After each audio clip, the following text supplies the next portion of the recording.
Welcome back, everyone, to Highlighted in All Sports Culture podcast. Me and Sam for you guys today. Sully's out in the city doing whatever. Who knows what the fuck Sully does in his free time. But me and Sam are here. Like we said earlier, a couple weeks ago, our plan moving forward is to do one episode a week. But if anything kind of drastic happens, we'll do an episode. And we thought this was a big enough week to want to do an extra episode. So Tuesday, we did our March Madness bracket, which is not doing horrible. It's doing all right. And then today, we're going to be talking about some of the major free agent signings that have happened, including the Davante Adams signing or trade, I guess, which we'll talk about first. And then we'll kind of get into some other things as the podcast goes on. But other things.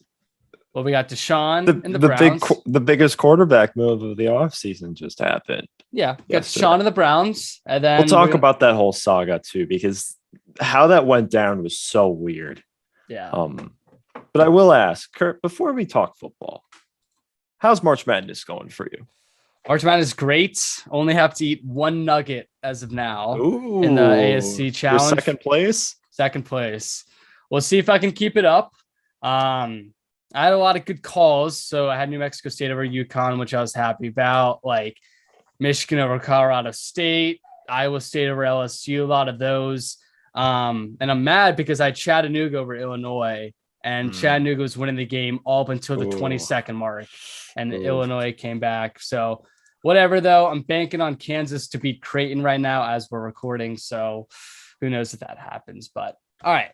They got it. They do. I hope so. They got it. March Madness it's been good this year though, which I'm happy about. It's been very chaotic so far, and I love that. I love that. Yeah. But you know what else has been chaotic is the NFL free agency, and it always is. NFL is king. But yeah, I guess the appropriate place to start with your wide receiver Davante Adams. He's going to be a Las Vegas Raider. Sam, how does that sound to you?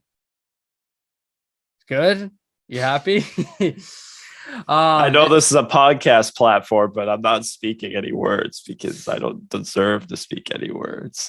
But the initial thing I just want to say is, I mean, we were saying 2 weeks ago when we were talking about the NFL, just how fucking absurd the AFC West is. And we all kind of really assumed that the Raiders would get that fourth spot. They were probably the fourth best team in the division. And even after this move, I think a lot of people don't necessarily think they're going to be an amazing team, but they're definitely going to challenge the division. Derek Carr, Davante Adams is going to be a fantastic duo, one we saw at Fresno State back in college. So obviously that's why we've seen Davante Adams been linked to the Raiders in times before, but now it's actually happened. And I know you said this in the chat, and I know a lot of people are thinking it. And Davante, say what you want. He's the best wide receiver in the league. Everyone knows that. But what is it? $27.5 million he's going to make annually. 28.5, which is unbelievable. I know you said it. That's quarterback money. I mean, I think about how Wentz is making similar to that. I know Davante Adams is probably more of a valuable piece than Wentz, but the quarterback money it's a $4 million difference. So you can see how he's making a shit ton of money. But yeah, I guess I should leave it to you because you probably have a lot of thoughts on the Packers side of things. Oh, man. But my biggest thing really is, look, I like it for Raiders because they really had two options. One was they could ship Derek Carr, kind of start, I don't want to say a rebuilding situation, but kind of just maybe go in that rookie QB kind of mode. You don't have to necessarily worry about locking up Derek Carr long-term on another contract. But now you trade for Davante Adams, you are automatically in the mix for the division. You're in the mix for a chaotic AFC.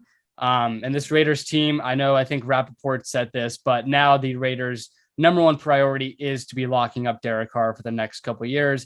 There's a reason why Davante Adams wanted to come to Vegas, and I think a big reason that is to play with his former college quarterback, Derek Carr. So I like the move for Vegas because you are getting the best wide receiver in football. And like we've talked about, when you're getting, I know we alluded this with quarterbacks, but when you're getting an elite level quarterback, it's really hard to lose the trade unless you're giving up like in absurd, like unnecessary amounts. And it's kind of the similar situation with wide receivers, I would say. Anytime you're getting Davante Adams, regardless on if you're paying him that much, we know it's a lot. He's going to make an immediate impact on a team that has lacked wide receiver depth in the recent past. They have Hunter Renfrow. They have Darren Waller at that tight end spot, but bringing in Davante Adams is going to completely change that offense and how they run it. I'm excited to see it. The only problem is Josh McDaniels is going to be running the offense. But yeah, those are my quick thoughts. Okay, before I want to keep you involved in this before I go on my 5-minute rant, because it's bound to happen. We know how it goes around here when a fucking Packers offseason drama comes up. I'll ask you this. So obviously the Raiders needed that true X receiver. They didn't really have any outside options. Obviously they hoped Henry Ruggs would be that outside option, but then he, he did that. And then also you got guys like Brian Edwards who just haven't lived up to their potential. Zay Jones just left in free agency. So they didn't really have anyone outside. And that was a big hole on their roster. I mean, Hunter Renfrow, he's a fucking beast. He's a great Davante Adams and Hunter Renfrow as route runners on the same team it's filth. Those goal line packages they're going to run with those two are going to be utterly ridiculous and so much fun to watch. And obviously Darren Waller, he's great. So they filled probably their biggest hole on the roster. Maybe their offensive line now is where they're going to focus their attention. But I'm going to ask you this question. Do you think, because I've seen very mixed opinions on this, because while I was at work today, I listened to like 3 different podcasts that I respect. Did you know this? Yes. 3 different podcasts that I respect. And these are not like Packers-based podcasts. They're not Raiders-based podcasts. They don't have any writers or media members that lean either way. These are all very unbiased members.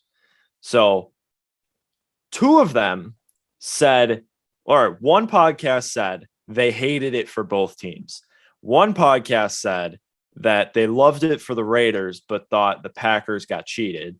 And then the other one said they loved it for the Packers and hated it for the Raiders. So you're getting split every podcast you listen to. Yes. And I'm curious because the one that hated it for the Raiders thought that they gave up way too much for him. They gave up a 1st-round pick and a 2nd-round pick, which I agree. That is a lot for draft assets. That's a lot of draft capital. And then also you have to pay him $28 million a year plus. Right. That's a lot to give up for Davante Adams. But when you're in an AFC West and your team is at that caliber and you're seeing the Chargers go get Khalil Mack and JC Jackson and the Broncos get Russell Wilson and the Chiefs still being the Chiefs, like you're not just going to bend over and just take it. The Raiders have gone and got Chandler Jones and Davante Adams now. So they're trying to gear up and stay competitive in their own right. So I'm curious. Do you think the Raiders gave up too much? And do you think the Packers got too little? I'll ask you that.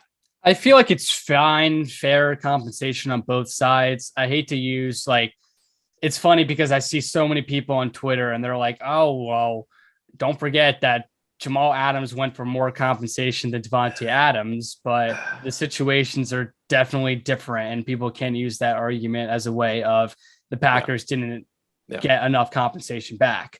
I agree with you because you look into it and not only are you giving up those picks, but you're easily paying him the most amount of money a wide receiver's ever gotten.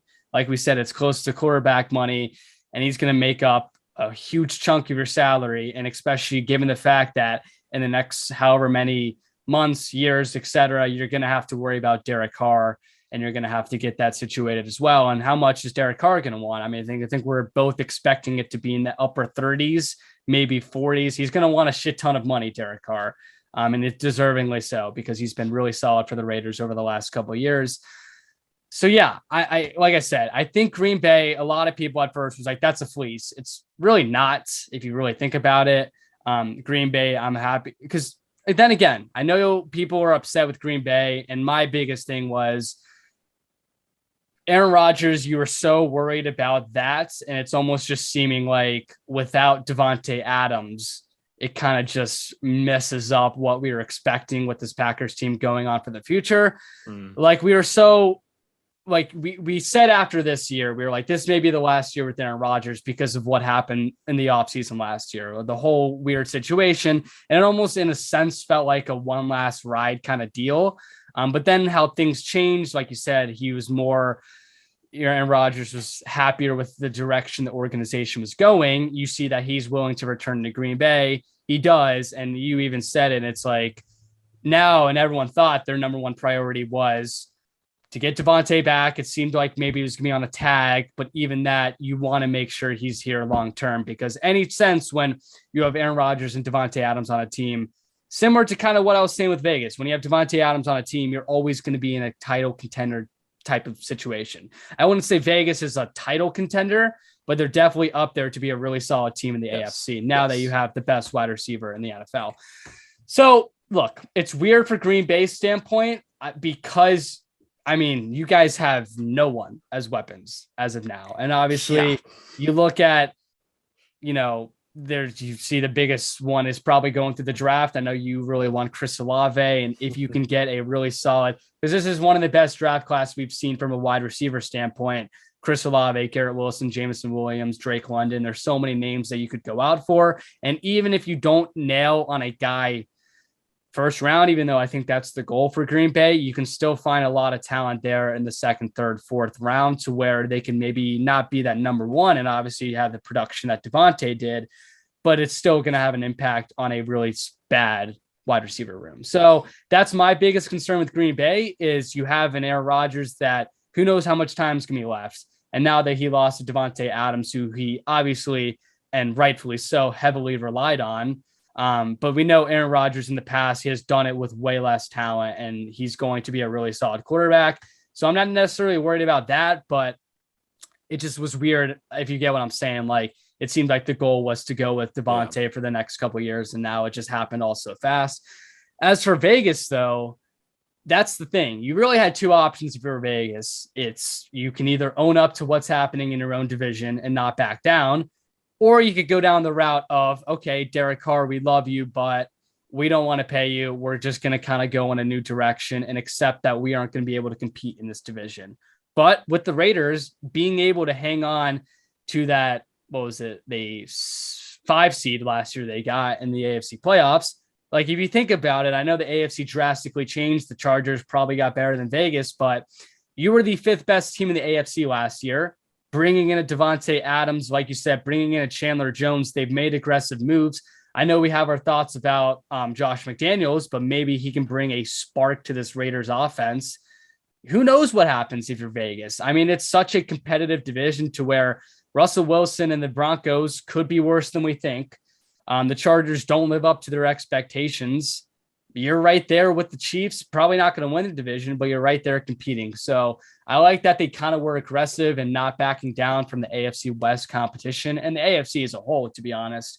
So I guess all in all, I just rambled for a little bit, so I'm sorry, but kind of to sum up everything, I like how the Raiders did not back down, and it's in a way I kind of thought they were, because we were just assuming last week that Derek Carr could go to Indianapolis, could go to a team to where it seems like they're a quarterback away.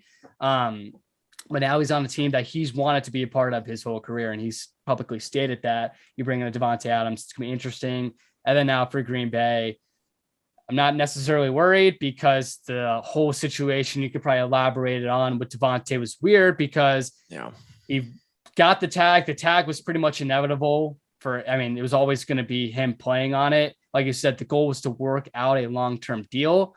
And the report came out, and you can probably allude more on this, that Green Bay offered the same amount of money as Vegas, or more, I guess. Yeah. And he decided to go to Vegas. So it just showcases that he almost just seemed done with the team. But that's it. Sorry, you can talk for a while now. Hopefully I make some good points. I'll wrap up the Raiders talk, then I'll switch over to Green Bay and what I think this means for them.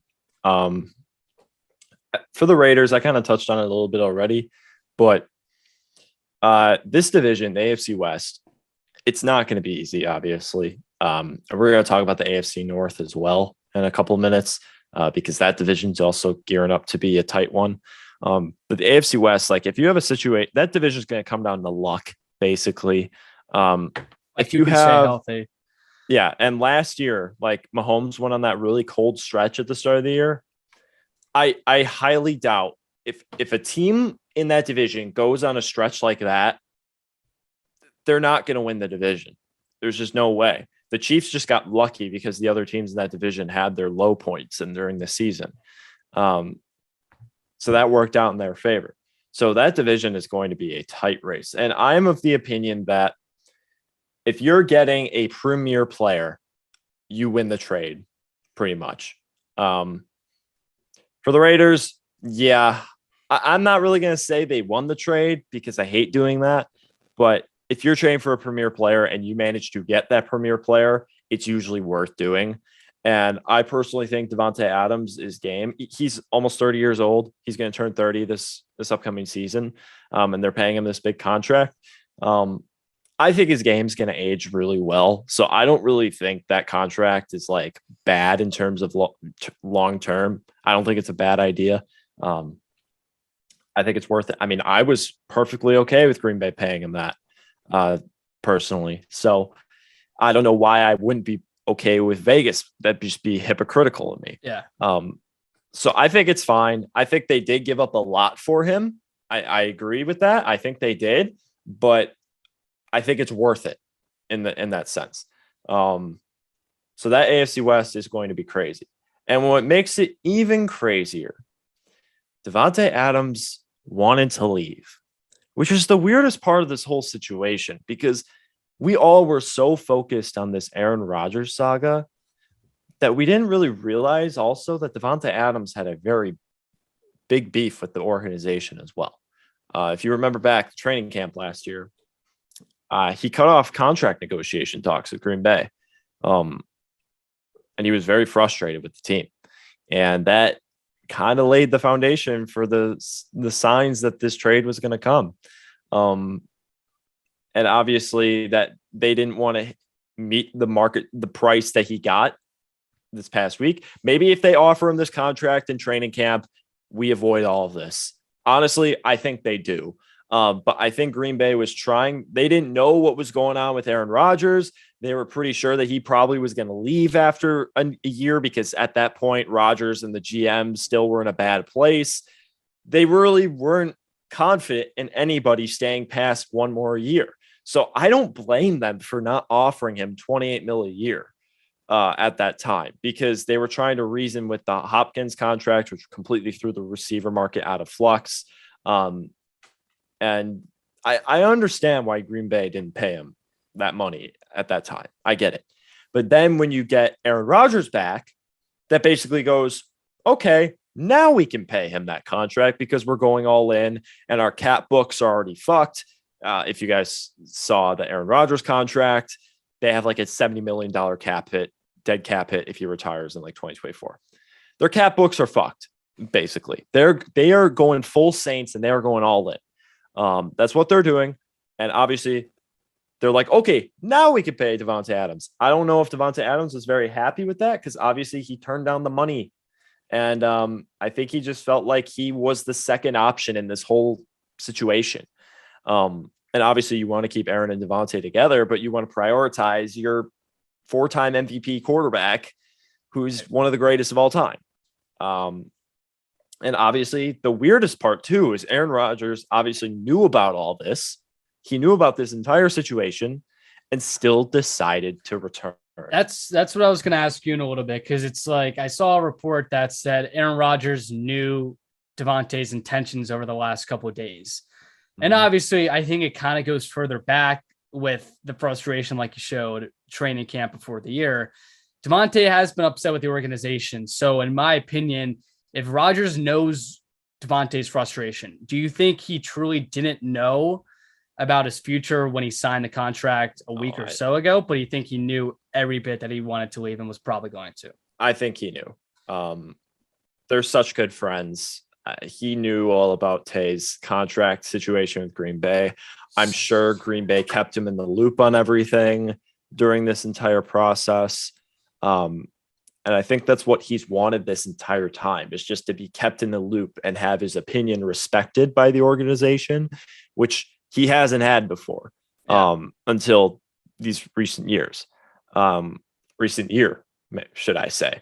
So obviously he's staying around. He signed that new mega contract. So Aaron Rodgers is staying. And he's committed to this team. He's going to retire a Packer. Like, there's no way he doesn't at this point. And I'm very happy about that. I said that in the last podcast. But the thing is with this trade, so I'm actually going to get into the actual trade because we kind of just walked around it for a bit for the Packers. And you can jump in whenever you want here. The Packers, they get a first and a second round pick for Davante Adams, which is very interesting compensation. You got you're automatically just committing to this ultimate. You're selling this player that is one of the top 10 players in the NFL, Davante Adams, and you would think he's a package deal. If you're going all in for a Super Bowl, you would want Davante Adams with Aaron Rodgers. Like, that's just a no-brainer. But you're trading him for this first and second round pick, which I think is good compensation for him personally, because you're also getting $20 million in cap space from this deal, so you can plug other holes in the roster. You're getting 2 premier picks to also get cheap talent on this team to fill more holes. I think this next Packers team is probably going to be if they play their cards right, I think this Packers team in 2022 will be the least talent deprived team of the recent Packers. Do I think it'll have the most top end talent?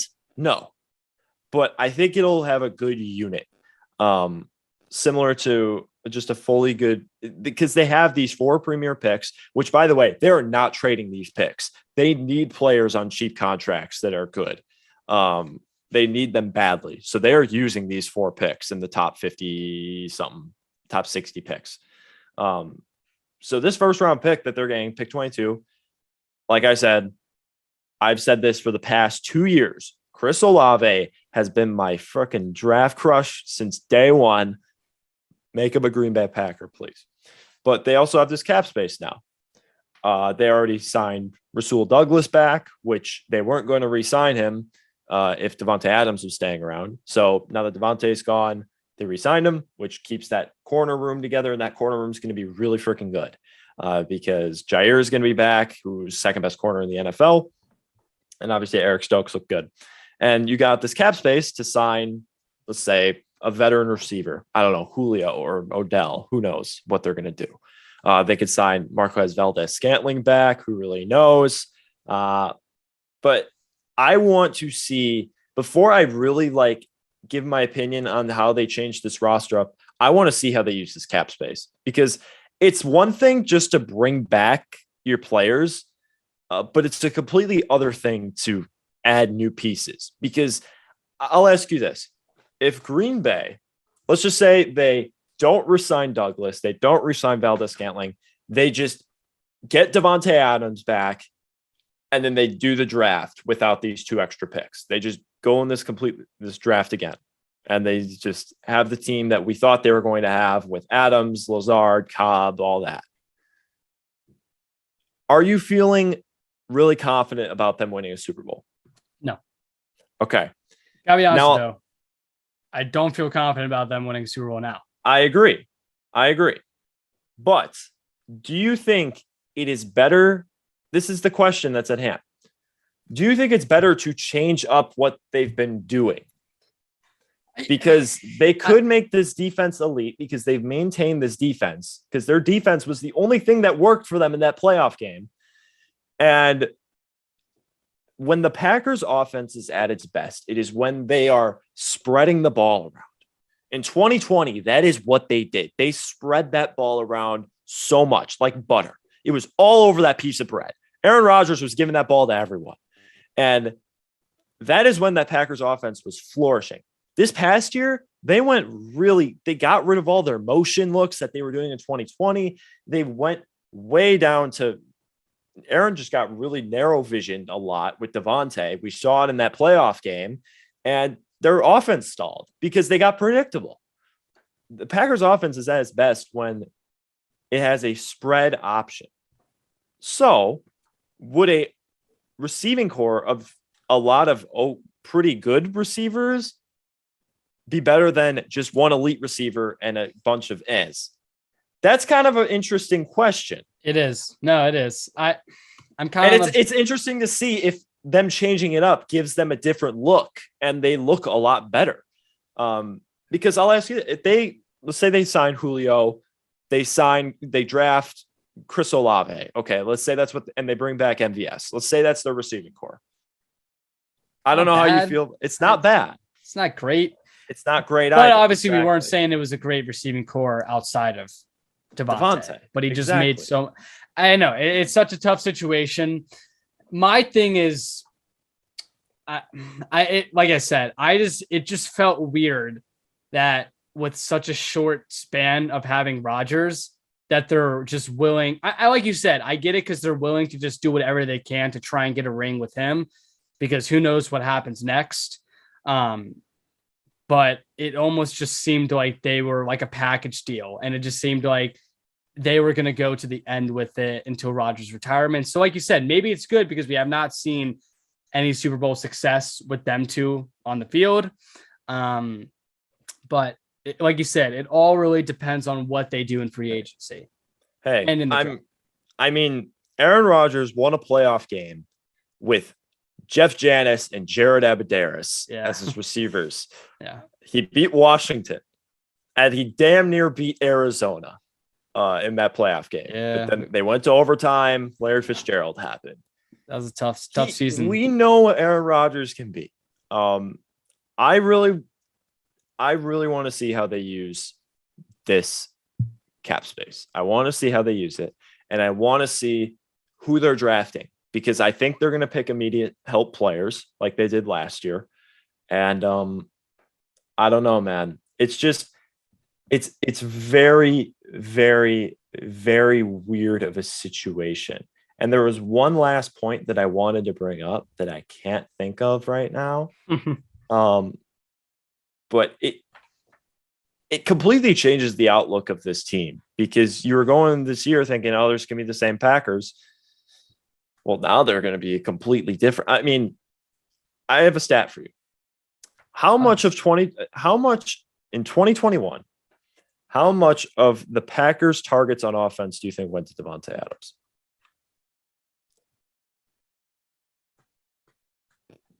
55%. Oh my God. Okay, that's a little much. How much? 32. Okay. So a third of their targets went to Adams. That is feeding him. So they're going to have to completely change their style of play. And when this offense is at its best, it's when Matt LaFleur and Rodgers are in sync. We're going to have to see that come to full circle this year. But the thing you're going to lose out on is that like telepathic connection that Rodgers had with Adams, because Rodgers takes time to get acclimated to receivers. He took a couple of years with Adams. He took a couple of years with Jordy. He took a couple of years with Cobb. And you're going to add a rookie in here, and you're going to hope they're going to be like one of your number one receivers. Yeah. That's going to be tough. And I don't know if they're going to be really interested in bringing in someone like Odell, who's going to be out for most of the year, or draft like Jameson Williams, who's also going to be hurt for most of the year, because they're obviously trying to win a Super Bowl now. So I think they got good compensation, but in my opinion, it's really a question of, is it better to change it up and try something new? Or is it better to just go with what you know and keep the elite talent? That's the tough question that they have to answer here. And it seems like they answered it. Exactly. Well, Davante forced their hand. Yeah. That's the thing, because he didn't want to be here. But they also just didn't pay attention to him in this situation. They were focused on Rodgers. So I wonder how they're going to approach this. And I'm very curious to see what they do. I talked way too long there. If you got any final thoughts, please. No, like I said, I think we cleared it up, or cleared everyone my thoughts, your thoughts on it. Pretty much relies on what Green Bay does this offseason. And as for Vegas, can't be mad about getting an elite wide receiver. So I'll ask you this.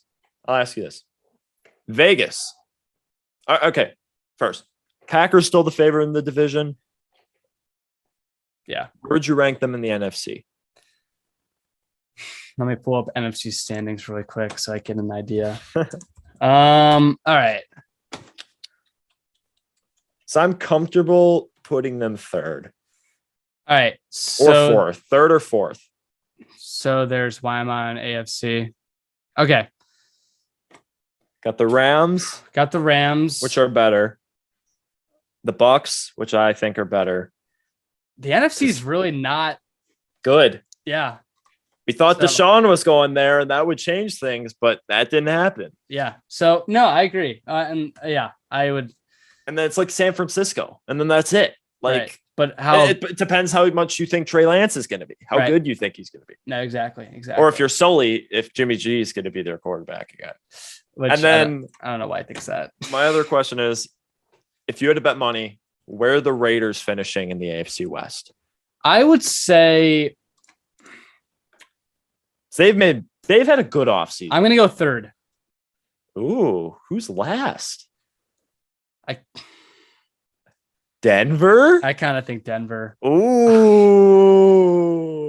okay. I'm going to go Chiefs, then Chargers, then Raiders, then Broncos. I think the Broncos are not going to do all that well next year. And by I mean like around a 500 team, but we're expecting them to be a playoff team. I mean, those teams are going to play against each other 6 times a year. Yeah, it's absurd. And all of them are going to be primetime games. With Joe Buck and Aikman on the Monday night call. You know, Kurt, I kind of agree with you. I mean, who doesn't agree with me? I personally think the Chargers are going to win that division next year, but that's just me. Fine with that. All right. You want to move on to some Deshaun talk now? Yeah. All right. So but let's get away from my therapy session and my let me paint the picture for you. All right. Mock drafts are going to be fun though. Now we got 2 first. They are. I gotta say. When March Madness ends, draft season all man. For me. That's hype. When we get the Chris Olave pick on the live stream, dude, I'm gonna be gassed. And I'll be here for the live stream. Let's go. So it's gonna make it all that better. Anyway, let me paint this picture for you. Friday, right? That's when the trade happened yesterday. Mm-hmm. Okay, good. 9 a.m. class I had. Okay. Not tired, right? Absolutely tired. Get back around like 11 because I had a class at 10. Kind of just chill, do some other work. Around 1 or 2 hits. Nap. But I see before the nap that the Browns are out on Deshaun Watson and that it's down to the Falcons and Saints. You mean the Panthers? I thought the Browns were told like a few days ago that they were out. Yeah. I'm just saying like I saw it again for some reason. Oh, okay. Because I think I again saw the Panthers were out. So it was like Browns have whatever it was, right? But I knew the Browns were out. Mm-hmm. Go to sleep, wake up. You know that like feeling when you wake up and like you just like it's a weird feeling. Like you feel just like gross and sloppy, whatever, and everything's just like messing with your head. So I wake up and I'm like still half asleep, and everyone in the chat's like, damn, Deshaun, blah, blah, blah. And I'm like, oh, that's cool. He's on the Falcons. Just assuming. And then it's like Browns trade for him. I'm like, yo, what the fuck? So I wake up and then I see the specifics behind it. 5-year, $230 million contract, fully guaranteed. 3 first-round picks, a third, a fourth, and a fifth, which is obviously a shit ton of compensation. But when you're getting Deshaun Watson, we knew that the Texans wanted 3 first-round picks at the minimum. You bring in the extra picks as well. I think a lot of people are happy from the Browns standpoint because you didn't give up any players per se, but still, you are giving up a lot of picks. And let me say something, Sam, and I'll ask you this question. You're probably going to say no, but do you at all feel bad for Baker Mayfield? Yes. I feel really bad. Also, because I've been a Baker fan since like forever, because you know that. But at the same time, yeah, he was shit last year. I think we can all agree. He was hurt, to be fair. He was. And worst team in the league, got him to a playoff appearance, won a playoff game, and the Browns organization just, in a way, like, just handled it so poorly, in my opinion. I can totally agree and see a standpoint on wanting a trade. It just has not worked out in Cleveland. He said he's given it all. It doesn't look like they both see kind of eye to eye on everything. I saw that. Everyone at first I knew would be like, oh, it's Baker's fault. He sucks. I'm not saying Baker doesn't deserve any criticism because he certainly does. But at the same time, I think he's not as bad as some people think still. And then I'm fine with them going in the direction for Deshaun, but it still just seems like a situation to me. I mean, what's going to happen now? Obviously, he's going to go to a team, not a contending team, but a team that needs a quarterback, and it depends where that's going to be. I know we think maybe it's Indianapolis, maybe there's another team out there, but a lot of options for Baker Mayfield. And I mean, I don't know, just kind of feel bad. But at the same time, Deshaun Watson is a massive upgrade over Baker Mayfield. And the Browns, we said they were Super Bowl contenders last year. There's no reason for us to say they aren't this year because of the upgrade at that quarterback position. I checked the odds, and I believe it is 14-1 odds as of right now for them to win the Super Bowl, which would, in my opinion, just making an educated guess, would be like the 5th highest odds or something, maybe the 6th, which is a little high, I would say. But like you said, when you get Deshaun Watson, I appreciate it. And I know we wanted to talk about it earlier, so I'm going to bring it up here. You can either kind of just bounce off it or go in your own direction, but that division is unbelievable. The AFC North with a Ravens team that was injured last year, and a lot of people think they're going to come back to full force and compete for that division. The Bengals team that went to the Super Bowl last year, and so many people think the Steelers team's going to suck. But trust me, when you have Mike Tomlin as your head coach, the Steelers are never going to be a horrible team. They'll probably get last in the division, but do not rule this team out. We ruled them out last year, and they got the 7th seed. So. Okay, so for Super Bowl 57 odds, I was probably way off, but that's what I thought I saw. I'm not doing. These are plus. These are okay. Pluses. Which book do you want me to use? They're all pretty similar. It doesn't matter. All right, I'll use this one. So the Bills are favorited right now, plus 650, probably because their division is Swiss cheese compared to the rest of the AFC. And they're pretty much guaranteed the 1 seed at this point, in my opinion. The Chiefs are second, or no, the Bucks are second at plus 800. The Chiefs are third at plus 850. The Rams are tied for 4th at plus 1100. The Packers are tied with the Rams plus 1100, even after the Adams trade.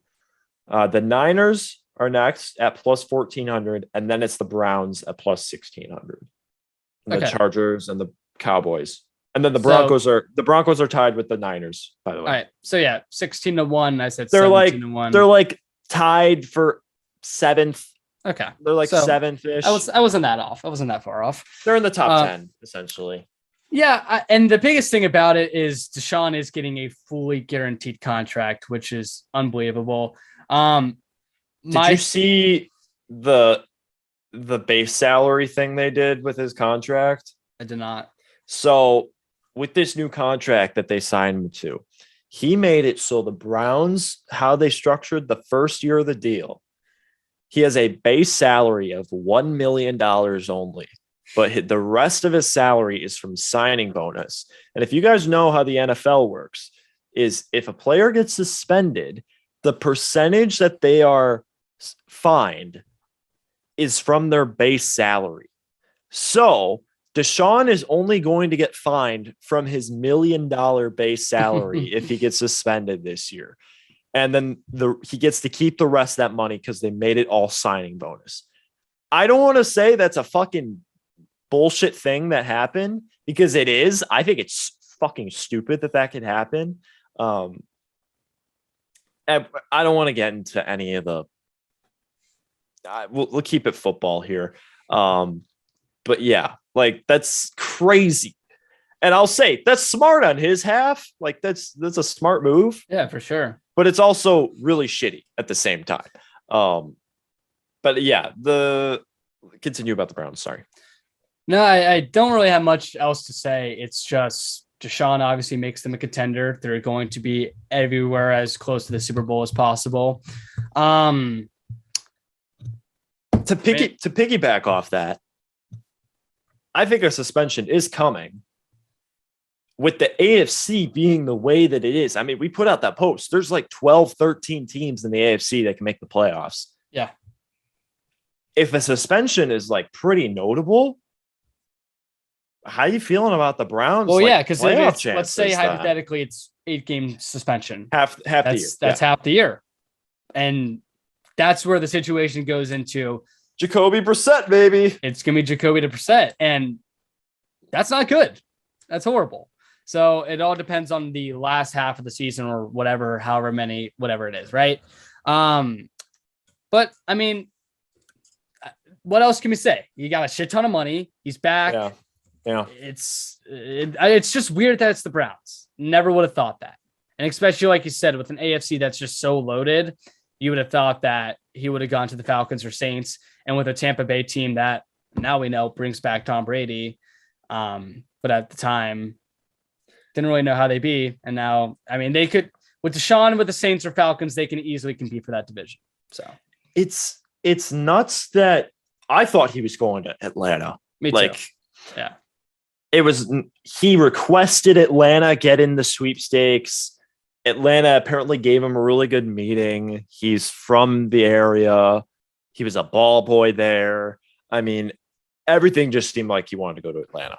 And I was just like, yeah, I think that'd be kind of neat. And obviously that didn't happen. He told the Browns they were out, and then the Browns made the contract the way that it is. And it seemed like that was the deciding factor. And obviously the Browns are the best roster out of all those options. Would you agree? Yeah. I think that's pretty obvious. Yeah. And obviously he's going to win football games there. And I think Cleveland, because a lot of people love Baker Mayfield in Cleveland. Baker Mayfield is an icon there. I mean, I remember last year when all the Aaron Rodgers saga was going on, and I tossed the idea out there that the Browns should trade for Aaron Rodgers because, man, they would win a Super Bowl, I think, with that roster with Rodgers at quarterback. And they're like, no. We want Baker. I don't want a old diva quarterback. I want Baker because Baker's our guy. And we drafted him. He dug us out of the mud. And now they're trading him they're going to trade him. And now they're bringing in Deshaun, who I will say, I was the biggest Deshaun Watson fan ever coming out of the draft. Everyone I had him loved QB1. It wasn't everyone. If someone had Mitch QB1, they're on drugs. Yeah, a guy who played 13 games in college. Yuck. Deshaun was my guy. That's basically what I'm getting at. And he was overthought in that draft for sure. Completely. For sure. Yeah. The stuff I hate this stuff that comes out. Justin Fields went through it too in this draft cycle. But Deshaun went through all that, and I was very frustrated. And then the Texans came up, got him. They also traded with Cleveland, which is kind of funny to think. That is funny. Yeah. And obviously, I've loved Deshaun, and he's been everything I thought he would be and more from a football standpoint. And he has been excellent on the field. And you are correct. This is a upgrade at quarterback massively. And this is the quarterback that can get them into that Super Bowl range. I think they've saw what Baker Mayfield has done this past year and a half with the Browns. And we're like, we don't think we can win a Super Bowl with him. So let's try and get this guy. Let's be, for the first time in Browns history, let's get a quarterback that we can feel strong about and be confident in being our quarterback of the franchise. And they decided on Deshaun, and they didn't care. They just were like, he's an excellent football player. Let's just go for it. And that's what it turned out to be. And obviously, I think the interesting conversation point here is that Deshaun, the no trade clause was put in such interesting effect here. Yeah, because I saw Rappaport kind of was talking about it, and he was like, it's never really been a situation where Deshaun has full control on where he wants to go. Exactly. And we've never really seen that before. And like you said, it just is weird because he's suspended for the whole last year. And I mean, it's just like the next year he comes back, and because of how good he is as a player, he can still decide where he wants to go. And it was, I don't know. I mean, it's interesting, like I said, that it was the Browns that he chose. And like you said, we can understand it from the Browns standpoint because they wanted to get the solidified best QB they've ever had in franchise history. But you're joining an AFC that is so dominant. It's going to be so hard to come out of the AFC, whatever team is, Chiefs, Bills, now with the Browns, everyone in the AFC West. It's just loaded. You would have thought that in a bad NFC conference, why not just go join the Falcons, who doesn't have the parts, I would say, as Cleveland does. And I think that's ultimately why he joined the Browns, is because now you bring in Amari Cooper. We know what their offensive line can bring when it's healthy. Their defense was drastically better than what it was in 2019, 2020. But still, like, I'm taking the NFC over that any day. I mean, because with at least the Falcons and the Saints per se, you still have pieces that looks good.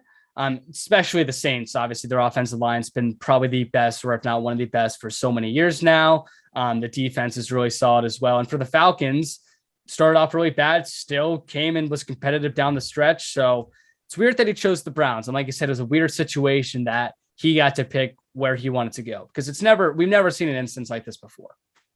It's basically like he interviewed teams, right? Isn't it? Like, well, and even so, like, it's not the teams interviewing him to like be their quarterback. It's him interviewing them, being like, what can you give me?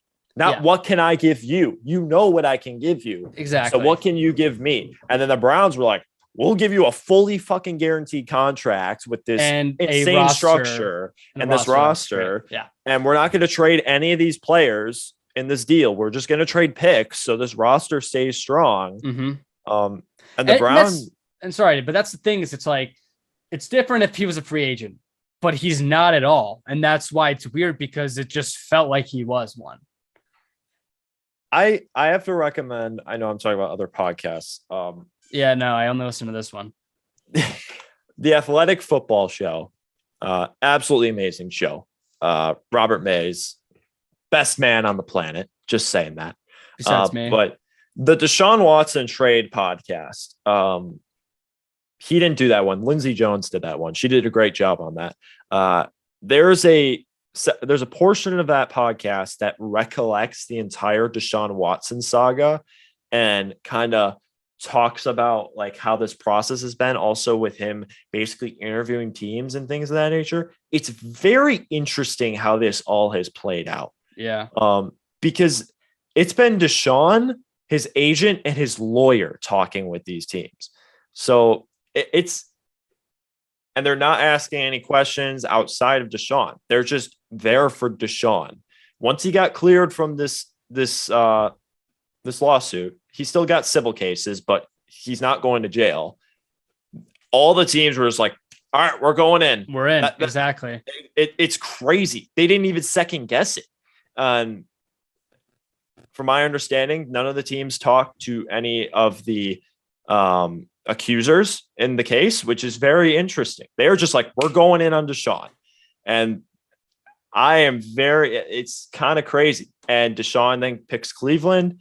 They just trade 3 first-round picks. They still got second-round picks, so they got good picks to still make this team good. And they're probably going to have cap space for the next few years. So it's so interesting how this unfolded. And it went so fast. And we all thought, he could get traded to Miami. We all thought Miami was literally just his spot the entire time. And now he's a Cleveland Brown, which is probably the best team out of the 5 teams that were in on Deshaun that we knew about. I thought that's the best team for him. Yeah. I love that we haven't brought up the Panthers like at all in this, by the way. Panthers are what the fuck are they going to do? What are they going to do? All of the quarterbacks have fallen now. You got to go Baker draft. Mayfield. Are they going to trade for Baker Mayfield? I said it I said it a couple weeks ago. Jimmy G. Here's the weird thing. I said this on the mock. I think it was when we did a mock. We were talking about it per se. And it was like Kenny Pickett to Carolina just seems inevitable. Yeah. Because before the Deshaun situation, you had the links already to Matt Rule because of what happened in college. And he's praised Kenny Pickett for so long now. Yep. Now that all the quarterbacks have fallen, it just has to happen now. But the thing is, Kenny Pickett, he's my QB1, but he's in no way deserving of a top 6 pick, in my opinion. I don't think any of these QBs are. You could argue none of them are worth a first. Right. Like, so it's honestly, very intriguing, but here's the most intriguing thing is Carolina, like you said, they wanted to go veteran route, I would say, because Matt Rule's future's in the air. And we've heard this with so many coaches when you're probably maybe on your last year being on a team, potentially you're on that hot seat. You want to go with the guy you're very comfortable with. Exactly what happened with Jay Gruden with Dwayne Haskins. He started, Case Keenum for the longest time because he was a veteran guy over a Dwayne who wasn't ready. So why are they going to go with a Kenny who I know he's praised, but is certainly, I don't think, he's maybe the best pro-ready QB, but other than that, like, he's not ready, I would say, to step in week 1 and lead this Panthers team to any sort of success. The Panthers for the past year and a half have basically had a banner on the side of their stadium saying, please come here, Deshaun. That's basically what their plan has been the past year and a half. And they don't even make it as a finalist. They're the 4th choice in the selection. Yeah. And now they're just sitting there like, what are we going to do? At least he didn't go to a division rival because all of the players for him were all NFC South teams except the Browns. But also, how do you think Matt Ryan feels right now? Like, what's going to happen with Matt? Oh, wait. I think he's just staying. Yeah. Sorry. I don't know what I was thinking right there. No, but still, though, like, it's weird. He delayed his payment they could make it work, which is right.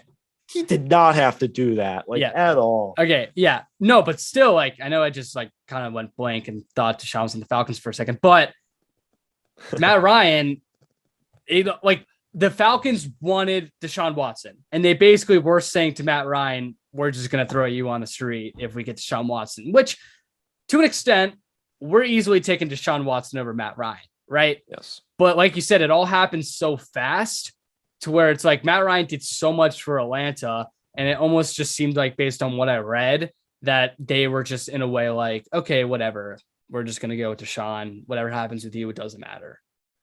So yeah, they handled the Deshaun sweepstakes better than Cleveland did. I can tell you that much. Baker Mayfield literally didn't know about it, and then we're going for Deshaun. Then he puts out that tweet on his notes app. And then loved it. requests his trade, and the Browns are like, nah, you're not getting traded. And then Deshaun picks the Browns, like, oh fuck, Baker, okay, you can go now, bye. Right, and now he's gonna get traded for a 3rd round pick, and it'll be an Indianapolis Colt in a week. So jeez, this has been the ripple effects that this trade makes is so interesting. And it's like, we haven't even talked about if it was worth it or not, or we haven't even talked about for the Texans side at all. I think football only, this is so worth it for the Browns, without a doubt. I agree. He's a top 5 quarterback when he's playing the game. And also just having stability at that QB spot is all you can ask for the Browns. You've never had that before. Exactly. I'll keep it quick because we've talked about it for a while. As for the Texans, you got good value. You can't be mad at what you got. Value. You can't be mad at what you got in return. He was never going to end up being a Texan. And the fact that, because he was cleared, that from a football standpoint made it so the Texans could get that much value. So like you said, go with Davis Mills next year. Have that much shit in your back pocket with picks. And see what happens. Davis Mills, no one's expecting to be the long-term answer, but if he proves to be really solid, then good. So like you said, you got great compensation. Browns, you obviously love it. So it's crazy that they got the compensation they were looking for from the start. like even before all this stuff happened with him. And a year and however And long also after. the no trade clause, basically making it so he only could get traded to one team. Yeah. And they still got what they wanted, which was 3 firsts and more. And Deshaun didn't like force them to only trade less. They got what they wanted. That in a nutshell just proves how teams are so needy to have a great quarterback. Teams will do whatever they can to make sure they have that guy at the QB spot. It's crazy. Yeah. It's crazy. All right. So NFL, man. Yeah. This has been the craziest offseason without a doubt, for sure. in NFL history. It has been absurd. So let me ask you really quick. I can start. We'll spend only a couple minutes on this. What your favorite free agent? It could be a trade if you want to include the Davante, if you want to include Deshaun, anything that's happened during this free agent cycle that has been your favorite move so far. So I'm going to give an honorable mention. Okay. So there's 2 that I want to mention. One's kind of weird, and the other one is one that I just was really a fan of. I love. Yeah, I'll explain it. One is, this one doesn't really count. That's why I'm doing another one. Tom Brady coming out of retirement, because there was no way I wanted to see a guy who was an MVP contender and probably playing one of the best football of his career at the age of 43, 44, just leave like that. I at least wanted to see another year. Hopefully we'll get more. Who knows? But that was another weird situation, because he just said, I'm done. And then a month later, he's like, nah, never mind. I'm coming back.